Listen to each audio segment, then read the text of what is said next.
couple housekeeping things first, and then we'll do some introductions. So 2 weeks from yesterday is our second boot camp, and it's two UNH alums are coming in to talk about marketing. So it's sort of sequential. So obviously, once you have the idea, you have to then figure out also how to market it, how to do customer discovery. So sign up for this as well. So that's in 2 weeks. That will also be here. So 2 weeks from yesterday. And then for other I2 Passport events, since many of you are doing the I2 Passport program, this Friday, Digital Marketing Symposium is happening. So that's all day Friday. You just have to go to one of the sessions. There's, I think, 10 or 11 different panel speakers, some really neat ones. So again, I say take a look in your I2 Passport on the website or in your profile, your login. Next week, there's two speakers as part of the Social Innovation Week. Done by the Center for Social Innovation, Galen Welsh and Beth Meadows, both CEOs of pretty neat companies as well. So take a look at that. I think those are in the afternoon, I think 2:30 or 3 o'clock. Take a look on that. Entrepreneurship Club is kicked off with I2 Passport, so that's Mondays in here. So those of you just have to show up. You can swipe in and really start to understand more. I think they have two student speakers. Oh, actually, that was last night. I don't actually know what's coming on. You know what's coming on next week for the guys? No? Okay. Noble Coffee. Oh, Noble Coffee's coming in. Thanks.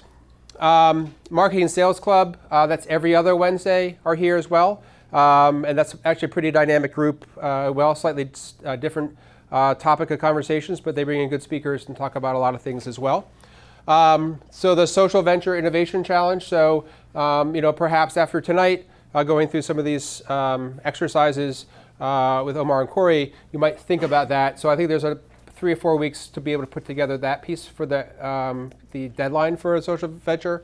And then Maurice Prize, which I'll talk about in a minute.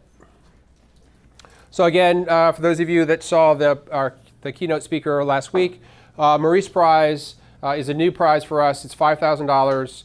And the premise of this, unlike Social Venture Challenge or Holloway, is about the experience you have from taking an idea to a certain point. So if you have an idea, maybe after tonight, you basically write up a very short description of what that idea is, who is on your team, what you hope to accomplish, and then on, I think it's March 27th, you provide a summary of what you learned. And maybe you learned that it didn't work out and you failed, and maybe you have to go in a different direction. That's okay. And so Fred Maurice is about 93 years old, an alum of UNH, really wanted to do it this way to encourage students to take that first step, to try things, to try ideas, regardless of having that expectation that it has to be this perfect outcome. So take a look at that. It's mauriceprize.com. There's more information on there. But that's $5,000. And you guys have probably, some of you have heard me say this before, but on the phone with them, I was like, well, what do they have to use the $5,000 for their idea or company? And he's like, hell no, they can have a party with that. So think about it as $5,000 as a reward for trying new ideas and moving along that spectrum. So I2 Passport, so we're a couple weeks in officially. So the leaderboard's changing daily, and so after tonight, so this is actually the largest event. It's 3,000 Visa stamp credits for those of you who are doing it. So Dylan's here, Jamie's here, Ashley I think is here, Brandon, he'll be dropping down. Jessica's here, great. Ethan's here, I saw Sierra, right? Brianna, Matthew, and Jake. So anyway, so tonight this will change a lot. So a lot of activities, which is why I sort of pointed out before this, a wide range of things to be able to participate in. It's really kicking in gear for the next 6 to 7 weeks, so more on that later. Okay, so for the real reason you guys are here, so a little infomercial on Goddard. So Goddard is down in Beverly, Massachusetts. They're a new sponsor of the ECenter this year, and they do, and I'll let them tell more about it because I'll probably will bastardize what they do, but it's really product development. So they actually work with companies on how to innovate and do product development in order for them to develop new products and probably just not services, but products. They have 3D printers, a lot of equipment. I'll let you guys do a better infomercial than I'm doing for you. But really excited, and so one of the things they've done is part of the partnership. So as you have your own idea and as it starts to mature and you need help in that design element of it, That's exactly what Goddard does. And so that's going to be, we have 80 hours of time to be able to give out to students, to partner with them, to think through about how do you really take some of the schematics and do some of that true design work to make a product even stronger. Omar Bermudez, product senior industrial designer, is going to be leading most of this. And then Corey Smigelski is the general manager, runs the office down in Beverly, is going to be there. So I'll let them outline sort of the format of what tonight is, but it should be really exciting. So with no more to do, I'll let you guys take over. Thanks. Give a quick introduction. Yeah, and I'll set up the computer while you're talking. Hi, thank you to everyone for coming out today. My name is Corey Smigelski, the general manager over at Goddard. Just to give you a quick overview on kind of who we are and what we do. We're a product design and engineering company. So we work from the early phase of product development, so you might have an idea that you need to take through to an actual product that you could manufacture and sell. We work in all phases of product development, and we work on all different types of products. So some examples of the types of products we design and engineer, things like surgical instruments, operating room tables, some of the more recognizable products. If you guys are familiar with Shark vacuums and Ninja blenders, we go from surgical instruments to blenders and vacuums and sort of everything in between. And we have a process that we go through for product development that we adhere to. Our team is primarily mechanical engineers and industrial designers. And Omar's here today. He's one of our senior designers. If you're not familiar with what industrial designers do, and Omar will probably I'll go ahead and speak to that. Slap my hand after, but he's they're the people that take the art, the usability, and the ergonomics and blend that with the engineering of a product. So they're the ones who make a product look good, make it easy to use, and have an eye to engineering as well. And then our engineers make it work on the function of the product. So what we're going to talk about today is brainstorming. This is a tool that we teach all of our employees, and companies hire us on a regular basis to come and teach them this process. You've probably all brainstormed before, but there's a huge difference between an effective brainstorming process and just some people kind of throwing ideas out there. And the outcome changes fairly significantly based on the process. So I'll hand it over to Omar, and he'll sort of spend about 30-40 minutes talking about the process, and then we'll actually get to try it out. So during the presentation, think of challenges or ideas that you might want to brainstorm on with a group, and we'll get to that later. Thank you. So I'm Omar. As Corey mentioned, I'm a senior industrial designer at Goddard Technologies. The approach we're going to take today is a little different. So what I brought today is actually the training that we provide our internal employees. So this is in order to guide an effective brainstorming session. So this is in order to make you a ringmaster. The idea is after this, you'd have some kind of idea to host a brainstorming session effectively, come up with some good ideas. As a result of that, knowing what it takes to run an effective brainstorming session, sometimes some of that knowledge can then get translated into participating, being an effective participant in a brainstorming session. So today we're going to talk about the pathway to victory. We're going to talk about the parent tasks and subtasks that we need to essentially complete in order to have an effective brainstorming session. And then in that conversation, we're going to talk a little bit about the best practices that we need to apply as we go through a brainstorming session. So our first exploration is going to be the overall path to victory. What do we mean by that? So essentially, our methodology boils down to 4 basic parent tasks that we're going to walk through today. Our first task is setting goals. Our second task is preparing the field. Our third task is being the ringmaster, and our fourth task is collecting and analyzing. Within these parent tasks, there's going to be a series of subtasks, and we're going to go into detail here. But as we move through that, we'll learn all about the different tips and tricks in order to have an effective brainstorming. So an example of that, our first major task is setting goals. This is really important, and the reason it's important is because it gives us parameters to work into and a goal to meet. So usually, when I'll say like client and stuff like that, because this is usually going to one of our employees, and we usually deal with clients. But the idea here is that we would meet with a client, we would try to outline their goals for the brainstorming session that's coming up, and then with that client, we would try to distill those goals into usually like a 1-sentence statement. the clearer the objective we can define, the more productive the brainstorming session will be at the end of the day. So again, that's one of the subtasks within the setting goals parent task. Yeah, I think it's important to keep in mind when we're talking about setting goals. You can use this technique for a very directed engineering problem, or you could use this for something as broad as solving a social issue, right? This process applies regardless of what the problem you're trying to solve. So now we're going to jump into the basic components, what makes up the process. So we're going to do a deep dive here into the first one, right? Our first parent goal, setting goals. First parent task, setting goals. So before, like I mentioned before the brainstorming session, we're going to meet with the client. We're going to establish clear goals, and if possible, we're going to distill those goals into one sentence. Again, this not only helps us focus our efforts, but it also provides a gut check throughout the brainstorming session. As we're progressing through the session, we can always go back to our goal and say, hey, are we steering away from our intent, or are we still staying on task here? So then, if you see here on the right side, during the brainstorming session, what do we mean by setting goals during a brainstorming session? Well, at the beginning of the brainstorming session, we have our group. The host will articulate what is it we're doing today.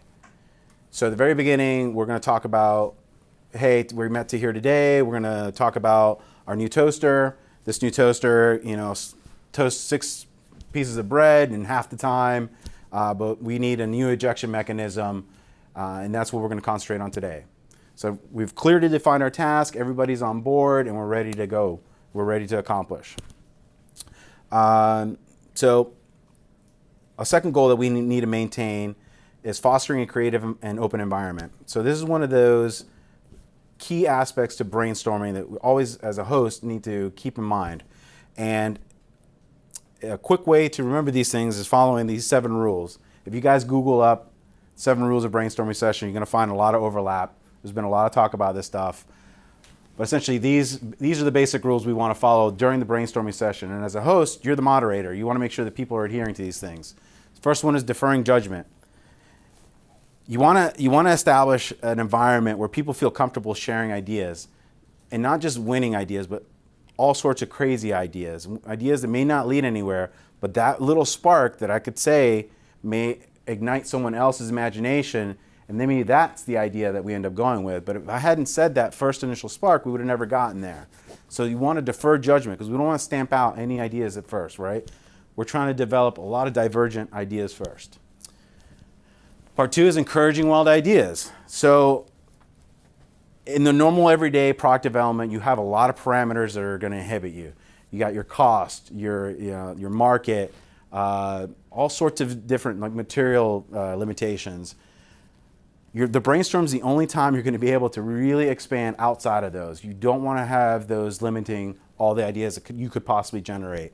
A really great idea may push the boundaries in some manufacturing techniques. It may really push the boundaries in materials choices. Some of those ideas are the innovative ideas that end up just disrupting a market. Part of the brainstorming rule, building on the ideas of others. So when we do a brainstorming session, what we try to do is we try to break it up into components. And some components are individual thought, and some components are collaborative thought. So this really speaks to people that are introverts and people that are extroverts. So we provide an environment for both of them to succeed in. But the idea is, once you've, as an individual, come up with some ideas, you want to share those ideas with the group, and then let the group kind of mull things over and see what inspires other people. Again, this is the note from before. I may have a really crazy idea, and it may sound really insane, but that really insane idea could be the one that inspires someone else to come up with that really winning solution. So again, as the ringmaster, as the host, you want to make sure that we stay focused on the task. So what happens a lot is, you're in a creative environment, people are jiving off each other, we're really cooking, and we end up in left field. So as a host, you want to recognize wow, we're really not making any headway to the goal that we set for ourselves today. So you want to reel the team back in and get the energy focused back onto the goal. So you can just do a little gut check. Hey, I want to make sure that we're still on task. What's the goal we're going for today? Get everybody to repeat it. Everybody has that at top of mind, and you've kind of realigned that energy back into the the goal. When we're doing the group thinking, when we're doing the sharing of multiple ideas, you want to make sure that it's one conversation at a time. You want to make sure you don't allow other people to talk over another person. You want to make sure that we're sharing ideas, but we're not yelling ideas at each other, right? It's really hard to listen when all you're thinking about is what you want to say next, and you want to say something, on top of someone else. You want to make sure everybody gets their opportunity to express their idea.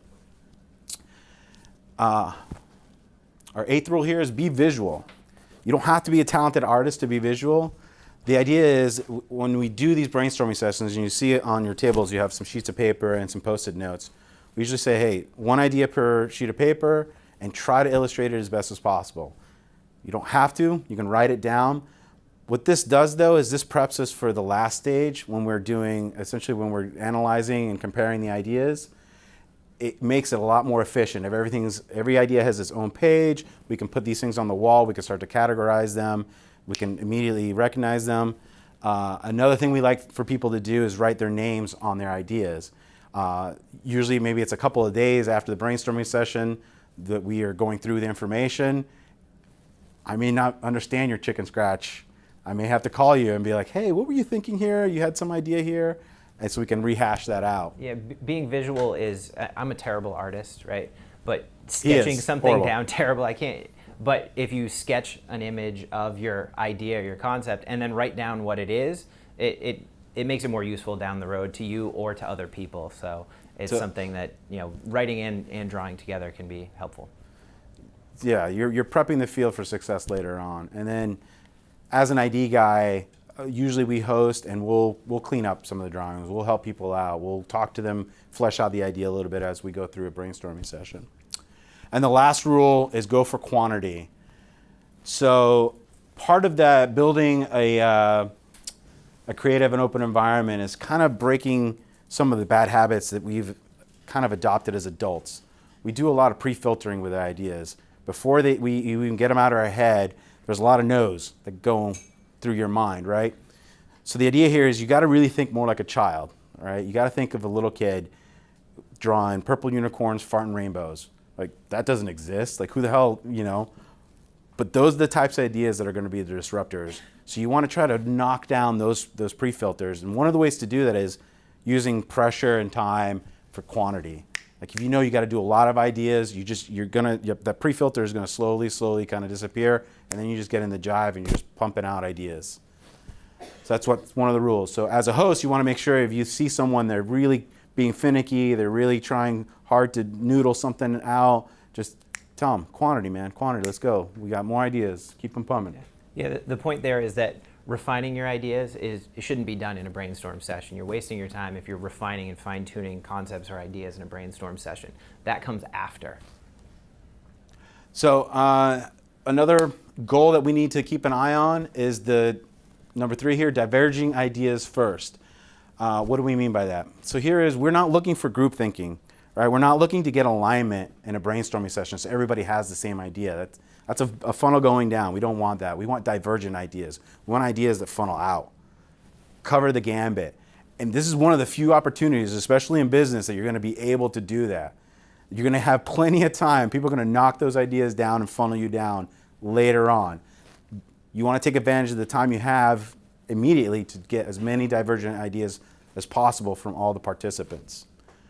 And then our last one here is that have we met a goal? Have we met our goals? The idea of that gut check. So periodically as you're hosting, you want to make sure that we're still keeping those goals in mind. Whether they're every 10-minute breaks, you kind of like rehash the goal, or during the group the group exercise, you want to readjust fire. You want to make sure that we're still all striving towards that goal. That's why it's so important that this is done ahead of time and it's very clearly defined, because that's one of the rails that we're going to use to keep everybody in line.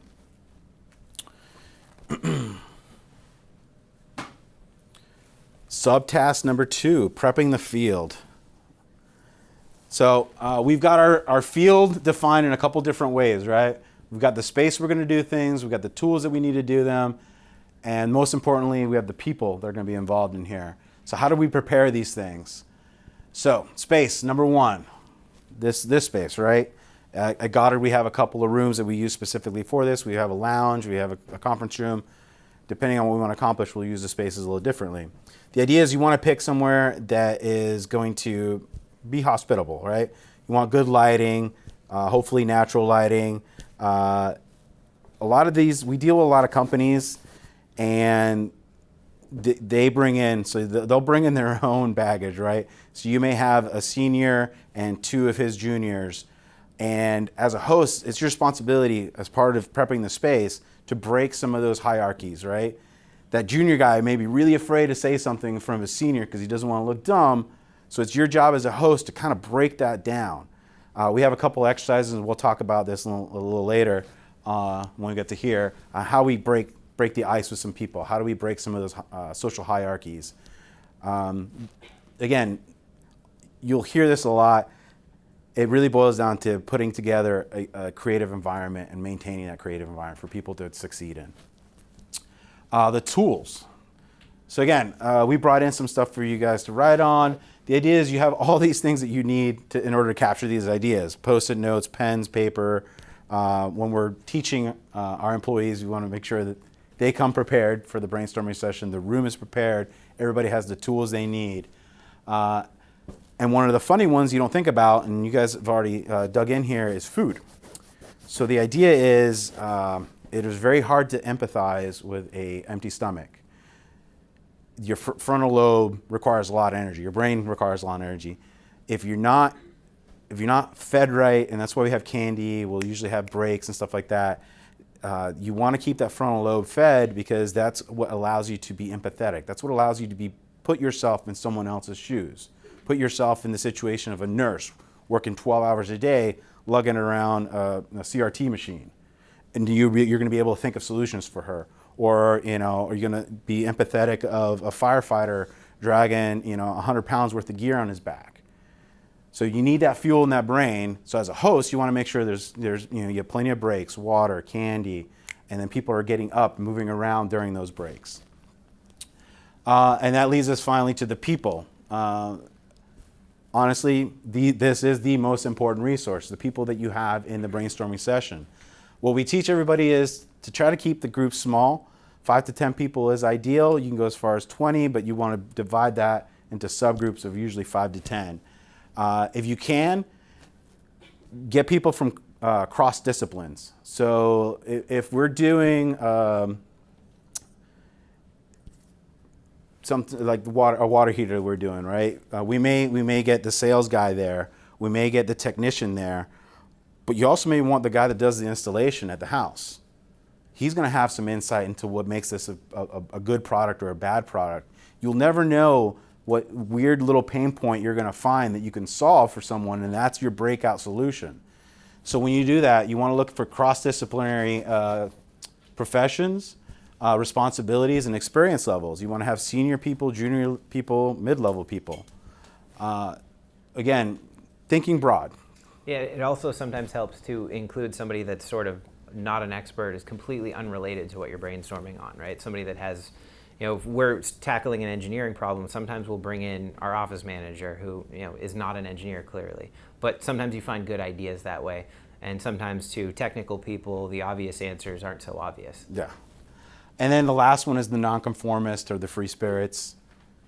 Put them in there. They're usually pretty good. They come up with some pretty avant-garde stuff. So that's prepping the field before the brainstorming session. So now we're going to talk about during the brainstorming session. Again, this is another note on that prejudgment for pre-filtering. The idea is, how do we break down people's prejudgments? How do we get them to feel comfortable in an environment to share ideas that may make them look silly or may, in their mind, make them not seem as smart, or I wasn't able to find the solution, all my ideas sucked. It's like, well, no. Those ideas fed into the collective, helped someone else come up with an idea. So how do we do that? So one of the ways we do that is, at the beginning of the brainstorming session, like I said, we usually lay out the goals. And what we do is then we'll get everybody involved and we'll start playing some games. And some of these games you guys may have played in camp, and some of you may have seen in other places. But I'm going to go through a couple of these, and we're going to actually play these later on when we run our own brainstorming sessions. So there's a lot of them like visual oral round robins. So a really simple one is, and this is if it's a smaller group, I'll be like, all right, guys, what we're going to do today is we're going to I'm going to think of a category. You need to think of 5 things in that category as fast as you can.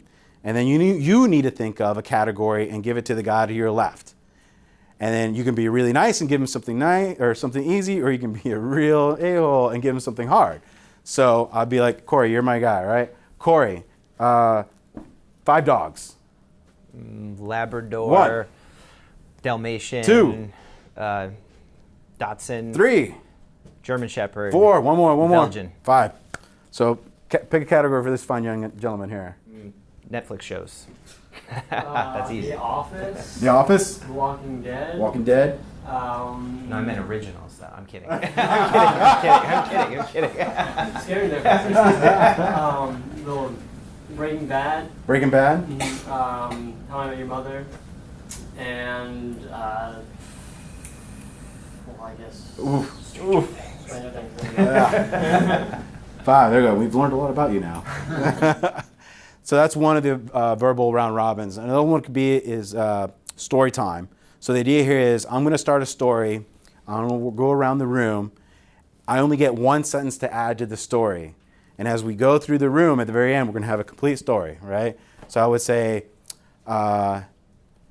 Jack was fed up with his car, so he drove it into a lake, and then? He had to find a really, really good mechanic close to the lake. And then?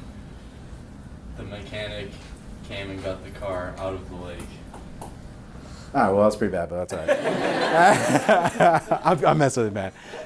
You guys get the idea. Everybody laughed. Everybody was uncomfortable. Nobody wanted to get picked on. But these are the types of games, right?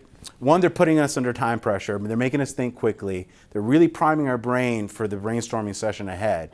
This is all this stuff has a little bit of logic behind it and how we're building it. And I think you guys are probably catching that. Yeah, so this technique is actually based on a study that the Wharton School did. And doing this before a brainstorm session increases your chances of creating a winning idea, meaning an idea that solves your problem or goes to market and is successful by 30%. So this simple, somewhat seemingly stupid technique really makes a big difference. And it kind of goes back to that being comfortable in a creative environment.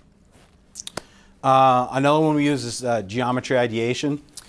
So what we usually do, we'll do some printouts, and on those printouts there'll be like 50 triangles, just 50 triangles in a pattern, and then I'll give everybody 2 minutes to come up with as many ideas within those triangles as possible. So everybody, you could draw pizza, you could draw apple pie, you could draw, keep thinking about ideas that would fill that triangle, and then at the end I'll make someone tell a story about one of their geometry ideas.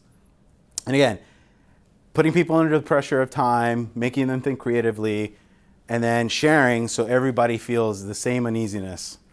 And usually everybody laughs and gets comfortable. The other one here is a bang. That's another one. This is like a smaller group one. I'm the sheriff of the town. Everybody wants to be sheriff, right?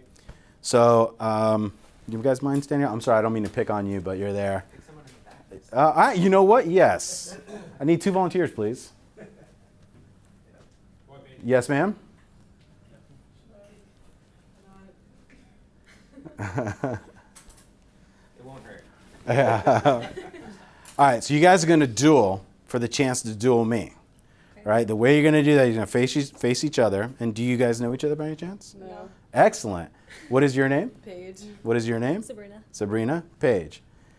You're going to draw, and you got to say her name, and you got to say her name, you have to say her name, and whoever does it first wins the duel. Okay. So you guys are going to help me judge. Ready? You got to yell her name, and if you say it faster than she says it, you win. Do the finger thing? Well, you don't have to. I mean, you can be a pacifist. Okay. Wait, do I just do it? I'm going to say draw. Oh, okay. It's like a Western showdown. You ever seen like a good Western movie? Yeah. 'Cause I'm really old, and you guys probably haven't seen it. All right, ready? Draw. Sabrina, she won. Page 1. You guys get the idea. We would go around. Thank you very much. I won't torture you anymore. You guys get the idea. It gets people up, gets them active. If they don't know each other, it's a good way to learn everybody's name. Awkwardness all around. It's awesome. And the last one we're going to talk about today, it's called Meditate on a Penny. So this is the idea of you would bring in a very mundane object like a penny, and then you task the people at the brainstorming session to come up with novel, interesting adaptations for that. So how many uses can you think of a penny? And you write them all out, right? So you're like, oh, it could be a screwdriver.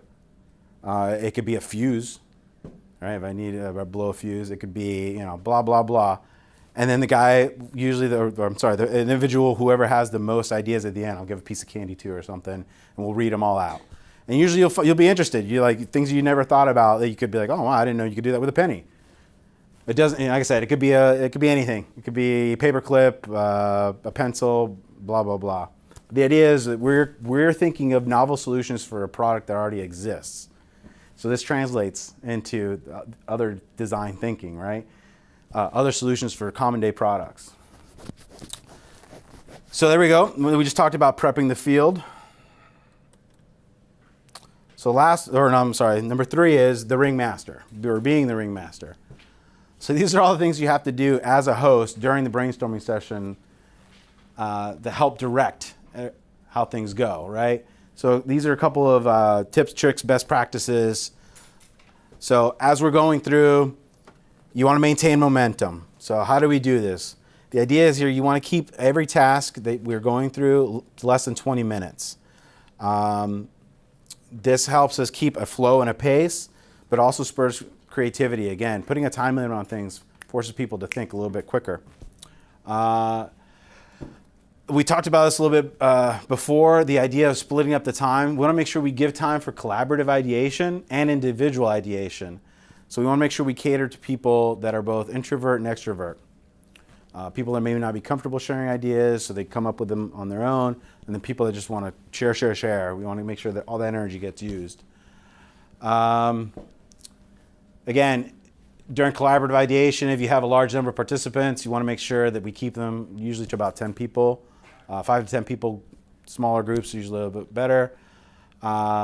Again, harping on this again, keeping the team members on task. Make sure you have that gut check. Always work towards that goal that we've clearly defined. As the host, your responsibility is to maintain order, guide everybody through this, and make sure that everybody stays with the 7 rules, right? If you notice someone's kind of a naysayer, they start kind of like poo-pooing people's ideas or start being a little bit of a heckler, pull them aside, have a conversation with them. If they're a big problem, ask them to not participate. Ask them to leave, because you're going to get a lot more done without that person there.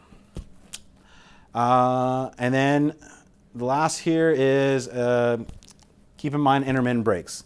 So as we're moving along, usually about every 20 minutes, we'll have an opportunity to stand up, move around, change our perspective a little bit, and come back down and then have a new session to go through.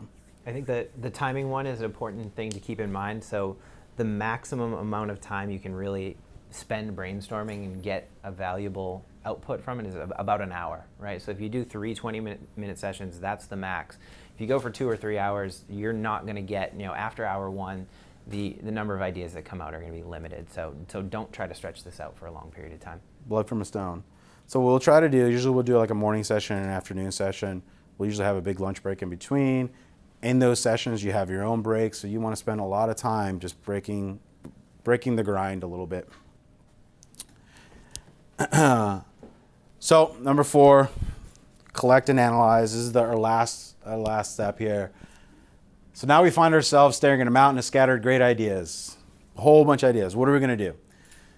So there's lots of ways to go through the information, but what we want to do is you have a lot of brains in the room at the time. It's a good idea to use those brains to get some of this work done for you.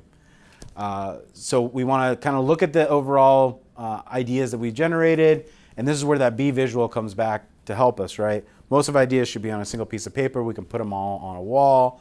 We can have the group look at them. It's like, let's see where we can find some patterns. Let's see where there's some overlap. Let's see where there's some outliers. That helps us categorize all these ideas, and we're going to get these great buckets out of them, right? So if we're looking for mechanical solutions, like, well, we've got a lot of ideas that are dependent on hydraulics. We got a couple ideas that are dependent on air, and we've only got one that's really electromechanical. Like, maybe we should do a little bit more exploration on electromechanical. So before the session's over, you want to leverage all those brains to help you get that work done. One of the things you don't want to get into is the trap of, hey, is this a good idea or a bad idea? Shouldn't cross your lips. There are no bad ideas.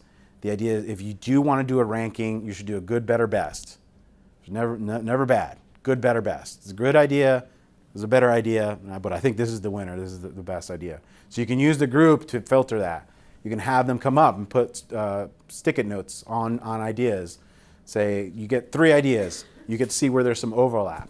But again, we're not looking for groupthink, but we are looking maybe to categorize and help sort some of those ideas.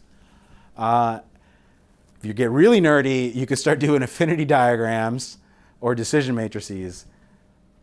I am not an engineer. I don't do those things. I don't know if you want to talk to those, but they're very complicated and I don't like them. So one of the things is you don't ever want to discard any ideas. Don't leave anything on the floor. Some of these moonshot ideas are the really inspirational ideas that could be the breakout.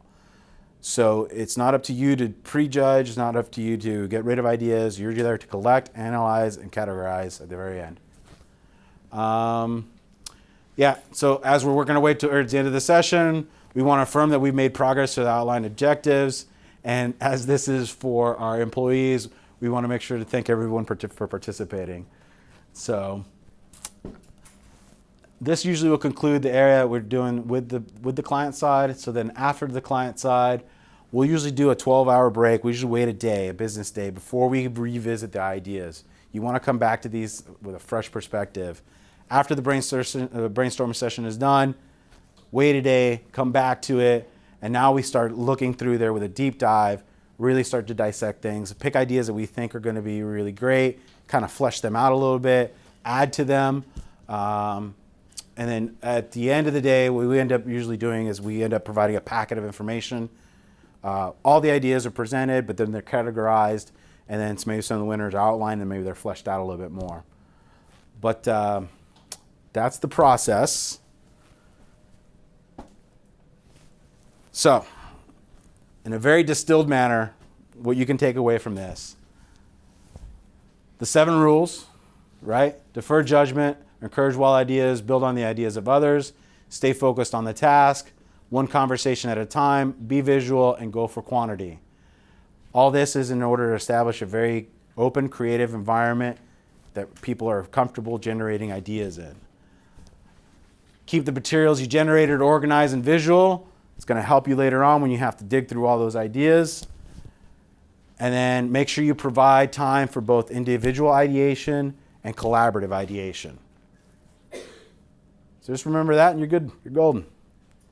Simple. So, that was a little long, sorry.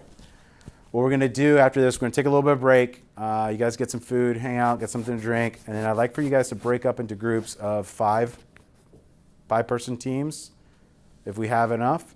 One of you is going to be a ringmaster. The other ones are going to be participants. Your first task is to set some goals. As a ringmaster, you want to set a goal of what it is you want your team to brainstorm to. And then as we're doing that, Corey and I will come to your team and we're going to keep you going and we're going to go through a brainstorming session. So you guys take a break and then get into some teams. All right, guys, I need you in your group to make a decision who wants to be the ringmaster or who you're shoving out to be a ringmaster. So, all right, so ringmasters, I need each one of you to come up and see me. So first one is setting goals. You guys are going to have to come up with some ideas and figure out what it is you want to concentrate and brainstorm on today, right? So you want to drive that conversation with your team. So imagine you're meeting with a client and this is your initial step, right? So you want to come up with the ideas, narrow them down, have them as a 1-sentence goal. And if you have an issue, we can come give you one. Yeah, and you guys, this could be a personal thing. You have a problem you're trying to solve or something you're interested in. It can be really be anything from a problem statement perspective. And you do have that social entrepreneurship. You can leverage this time for that as well. So the next step is the prepping the field. You guys have some paper. You have some Post-it notes. I hope everybody brought a pen or not. If not, see your ringmaster. They'll help you out. And then be the ringmaster. We'll talk through. Essentially, those are the rules. You guys, they're in here. We're going to follow them. Don't worry, we're going to come by, we're going to talk to you, we're going to keep you through. The very first task we want to do, though, is set a goal. So let's go back to our teams and let's set a take goal. like 5 minutes. We'll come back on that.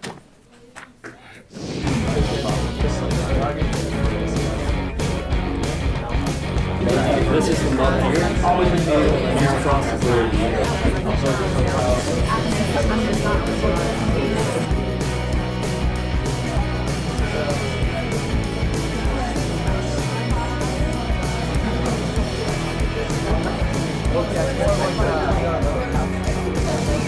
All right, time's up. Does everybody have something? Does everybody have an idea? A goal? Almost. Almost. All right, well, I'll come to you last. Last table down there. What's your goal for today? How to be healthy as a college student. That's an impossible task, but we'll see. This table. How to make college students' lives easier. Okay. You don't have it easy enough? You guys are millennials. Like, whatever. That's all I hear about. They're not even. How to make UNH parking more accessible, less of a hassle, and resolve Another lofty goal. This table. Making UNH more sustainable. Okay. I said 20 last. seconds. All right. How can UNH make on-campus living better? Great. How to make the lives of college students more efficient. Okay. What do you mean by efficient? I mean, sort of better, but just like, yeah, like not wasting time, like being more time efficient. Okay. With everything going on, like you're already so busy. All right. So I don't know if you guys caught that, right? I asked them to refine a little bit because we want to make sure we have a focused goal today. Same goes with you. And these guys did a great job. This is what you should be doing. Write it down. Keep it on top of the table. This is your goal. This is what you're going to be gut checking yourself to. Good job with that. Got one more. Oh, man. I cut you a break and I forgot about you. Chores. Okay, so we're gonna find a solution to help people ask other people to get chores done for them. So the concept comes from This is like Inception, but with laziness. no, it's not for general chores. It's more like an Uber for cutting your garden or mowing your lawn or I don't even know, bringing out your laundry or. Okay. I don't think I would trust someone else with my laundry, but yeah. Sounds good. Concise sentence. We'll just write that down. So as soon as we're done with that, we're gonna play a little game, right? We're gonna get the icebreaker game out. Any preference with the ones we talked about?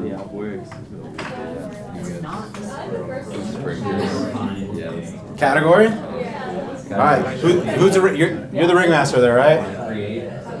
All right. So I need every ringmaster to pick one of the games, and you're gonna host it for your team. If you need a hand, raise it. We'll come help you out. Pick one of the games we talked about.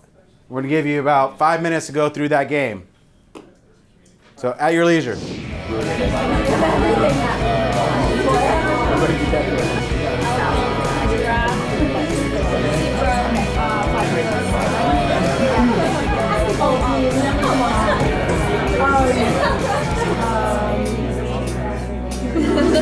All right, ringmasters. So what's the next step? Nobody? We're not gonna do any more icebreakers. No, we're good. We're done with that. Let's do some work. Anybody know what the next step is? Did no one pay attention to my damn speech? Not a single one of you. All right. The next we're gonna start generating ideas, right? And we're gonna start off by generating ideas as individuals. So for the next 10 minutes, everybody's gonna think on their own. Write down as many ideas as you can, one per page. Be visual. If you can illustrate it, illustrate it. If you can't illustrate it, just write it down. Generate as many divergent ideas as possible. We're going to go for 10 minutes here. And at the end of 10 minutes, we're going to start the collaborative thinking. We're going to go around the table and we're going to start the collaborative thinking. I'll walk you through that once we're done here. Everybody on board? If you need more paper or anything throughout, just raise your hand. We'll help you out. Raise your hand. Just volume of ideas, details are not important. So ringmasters, you're in charge of your group. Keep them on task. All right, pencils down. Everybody got enough time for the idea on the individual? Yeah? Maybe? No? Lots of good ideas. So, the ringmaster, at this point is where you're going to host the collaborative session now. This is where those 7 rules come into mind. You're going to moderate your team. So whoever the ringmaster is, you're going to pick one individual. That individual is going to share their ideas. They're going to talk through their ideas. Hopefully those ideas spur conversation. Don't crosstalk. Don't talk over each other. You know, the whole idea, courteous, kind, creative environment. As that person talks, feel free to write down. If it inspires you, write something down, draw something. And then when it's your turn, you get to share all that stuff too. So ringmasters, pick an individual. Individual, start sharing your ideas. Team, adhere to the 7 rules. Ringmaster, make sure they adhere.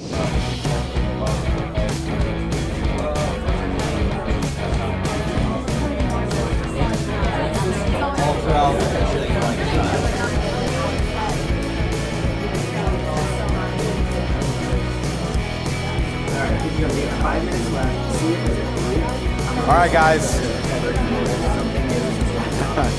Wind down the collaborative.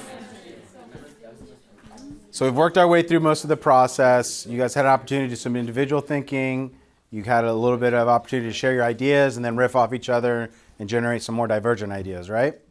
So now is really the hard part, which is the 4th step, right? Analyzing, collecting the information. So ringmasters, you'll be in charge of this. The idea is we're going to go through the information. You're going to use the brains that you have available to you to start to categorize the ideas. Start applying some logic to them. If you want to do the good, better, best, it's a really easy way to do things. Start rating each one, good, better, best. Start making your piles, good, better, best piles. At the end of this, what I hope to do is to have the ringmaster present his top 3, or his or hers top 3 ideas and compare them to the goal that we've written down. So we're going to take about 15 minutes to do that. And then at the end of the 15 minutes, we're going to present. Each team will present the top 3 ideas they've generated.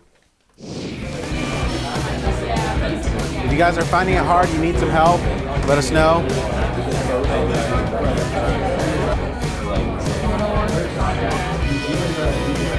Yeah, I did a little.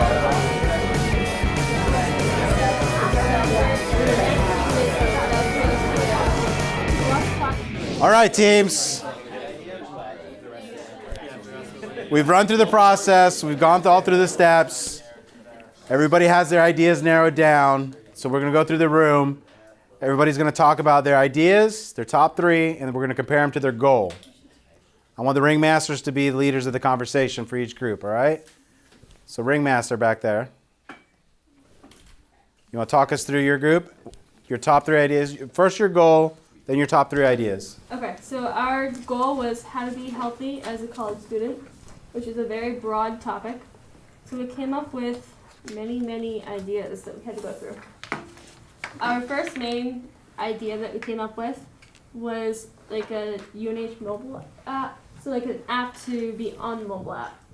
And it includes all kinds of different things. So you would sign in with your student ID, and it compares your exercise, eating, sleeping, stress management, things like that with other students. So this would be anonymous. You didn't have to, you wouldn't be like, oh, she's not eating right. See, it wouldn't be like that. No public shaming? Heartbreak. So not only would it compare like the individuals, but it would compare the colleges on campus. So like you could have competitions between colleges, and we came up with like a end banquet at the end of the semester for which college had the highest like healthy eating habits and things like that. What's on the banquet? Quinoa? Little kale? Everybody gets a carrot stick. What's your second idea? Well, so we still had more on here. So like it keeps track of like your volunteer hours, like study mode. We had a lot that's included in it. So that's that. Our second idea was take cooking classes on campus and learn how to make your own meals, and have a cooking competition, like for like good healthy meals that like include the different food groups. And no Paula Deen? No Paula Deen? They came up with one competition for each semester. And included in that, like under the cooking classes was like avoid using the microwave and healthy eating. Okay. Our third idea was walk to classes on campus. It's very simple because, I mean, if you're running late, take the bus. But after your class, you can just walk back and just walking at least once a day just to get out and have a little bit of exercise. So that kind of speaks to like obvious solutions, right? Like some people are such experts that they may miss the obvious solutions, right? That's awesome. And that was what we had. Good job.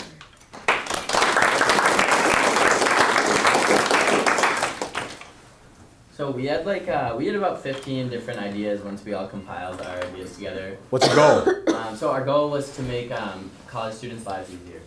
And our ideas kind of ranged from all over the board, but our top two that overlapped, one was things to do with laundry, and the other was things to do with scheduling and projects. And so we realized laundry is just because we're lazy people, and group projects we could maybe, I mean, it would still make life easier, both of them, but this one might be a little more constructive.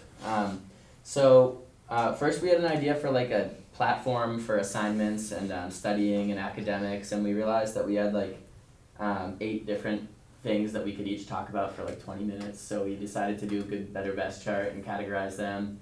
And we narrowed it down and combined 2 of them into one. And so our idea was for every class on campus and every assignment, there's, whether it's digitally or on paper, there's a little QR code on the assignment. And so you scan it with your phone, and then a notification thing pops up, and you enter the estimated time it'll take, or the teacher could recommend it, and it syncs the due date, the code's due date is synced, and then that syncs with your Google or Outlook calendar, and it sees what times are open, and it automatically allots those time, and then it'll remind you on your phone when you should be working on your assignment. Awesome. Yeah. Cool. Say patent pending now. It's on video. He's got it. So you guys ended up combining through your process into one solid solution. That's awesome. Right, nice job. Yeah. You guys want to go next? Sure. Okay, so our first idea was What's your goal? The goal, sorry, is how to make UNH parking more accessible, less of a hassle, and resulting in less tickets. So our first idea was moped rentals because they take up less space than cars, so you wouldn't necessarily have to make more spaces, but it will make transportation more readily available, so you might not have to bring a car. The second idea was apps to check on space availability, and you can pay the meters online, so you might not get a ticket if you can pay it online and don't have to get up at 7 in the morning. And then the last idea was to make Boulder Field into like a dirt lot, so they don't have to pay to pave it or anything, but students can still park there. Awesome. Good job, guys. Any other solution work for you guys? I like the moped rental. Okay. We had the goal of creating a platform for people to request chores, and we ended up talking a lot and ended up narrowing it down pretty fast. As everyone can imagine, a platform for communication between people has to be on the internet, and pretty much we all came up with an idea for like a website or integrate everything together in a single massive idea. The idea started out, and the name that we chose was Ringmaster. It would be a platform which people can connect, and you can open a request for a chore needed or a chore doer, so people can both request them and offer the possibility to do them. And so with a map, you can see in your area if you want to invite someone or if there's anything you could be doing. When you sign up, you would definitely link up your social accounts such that it becomes less sketchy, because we also were talking about Craigslist or Facebook Marketplace is less, but like Craigslist is just massive and people have pictures and you just don't know what you're dealing with. Tying with this, there's a rating for performance for people. So once you complete a task, what you're gonna end up doing is you're gonna take a picture of your task or testify and send this back to the person that requested it, and then you can get a rating from them, and as soon as they accept or get back on you with this information, you get paid directly. Testify, amen. Also, an important thing would definitely be an instant messaging system, possibly tied with text messages, such that if you start texting with someone, you can just allow them that the next message gets sent there and on your phone. Really simple, seamless. Then there was a great little wild idea about integrating AR, so augmented reality. A lot of people play Pokemon Go. You can use your phone, You just click somewhere, and then you can write something up, and you can tell them that there's a bunch of locations in the house where you need stuff done, and you've got like 3 sinks in your house are broken, but you've got 10 sinks. You can just circle ones that you need. So they can just turn their phone around. Then go through the space and just look for the tasks and They find execute. out. All right. Then there was a good idea for family linkage, so your son has an account, you just double check that, and like your grandmother doesn't know how to make an account, make one for her, and then you can tie the linkage only for the grandmother and the son. Does that the transition for money? We talked about money. Venmo right now doesn't have a charge, so Venmo was probably switching for money. And then a great point system. You can be with your friends. People really want to do that.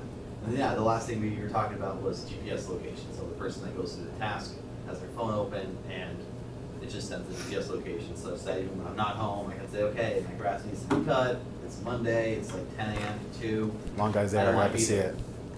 I don't want to hear the long one, so Yeah. just come through. Awesome. Great. More ways to be lazy.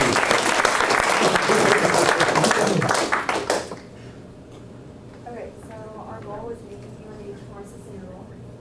And we had a ton of ideas, some of them overlapped, and we narrowed them down to like our top 3 ideas. So one of them is compost, because like UNH has a lot of like garbage and recycling bins, but you can't recycle a lot because you're throwing stuff in the garbage. So there's a compost bin to be able to empty it out and recycle the rest. Our second idea was collecting rainwater and using it like in the toilets and stuff, recycling the water that way. And then our third idea was green roofs and green walls in our buildings. So like in the summer it would cool them down and in the winter it would warm them up. Awesome.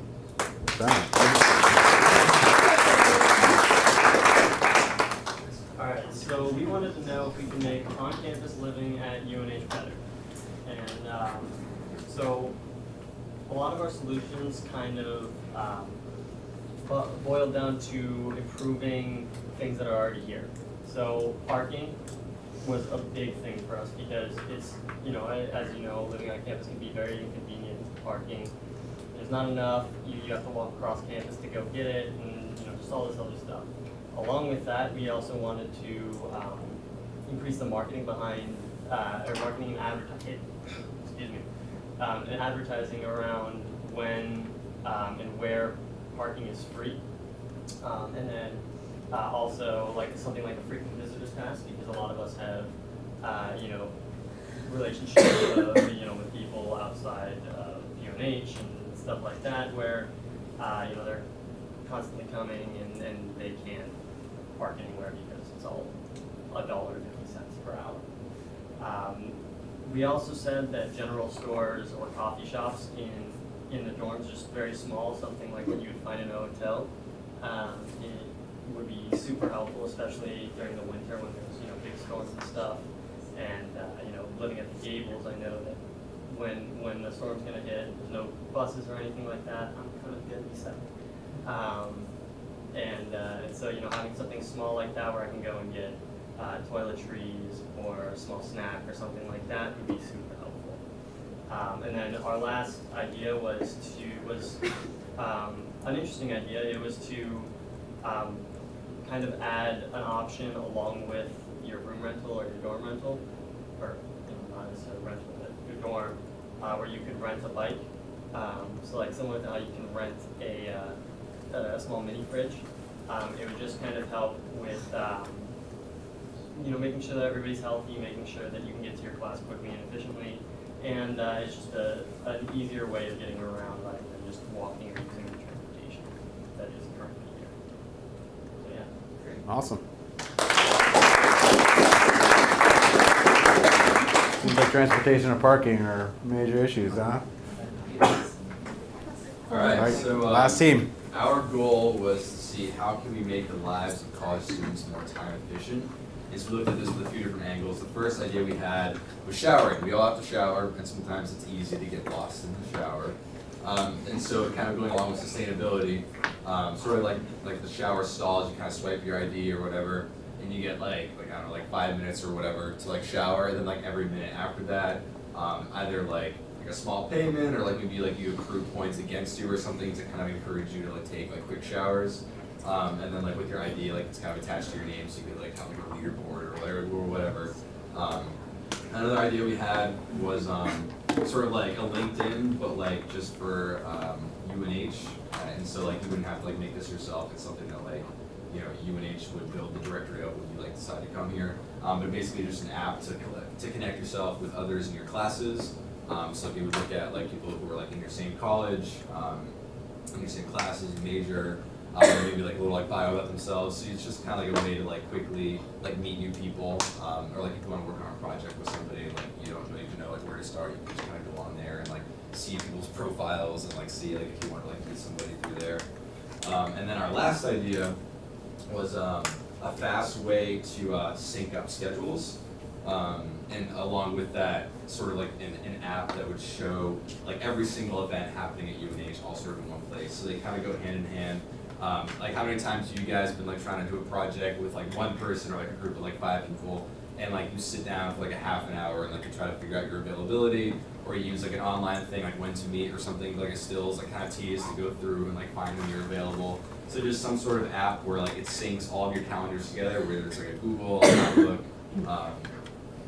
all these different calendars together, or Apple calendars, and then you can like bump phones or like push a button or something, and it'll like instantly say like the times that you both have free, or like everybody in the group, like all the times you have free, and then like that way you could just meet up like very instantly. And then along with that, we were thinking like there are so many different activities and events at UNH. And there are so many different calendars, like each organization has its own calendar, but it's just like daunting, like you don't necessarily know, like think to check them all. So like what if there was just one UNH calendar with every single possible thing going on, and then it could sort of factor into this schedule thing. So like say like I want to hang out with Jamie Friday night, like what can we do? Like we're both kind of interested in like entrepreneurship stuff. We go on the calendar, we put in like, oh, what's happening Friday night? Maybe like filter it by like entrepreneurship or something like that, and then it'll bring up like the different events going on at UNH that we could both meet up and like even check our schedules, like make sure that we can both go and stuff. Good.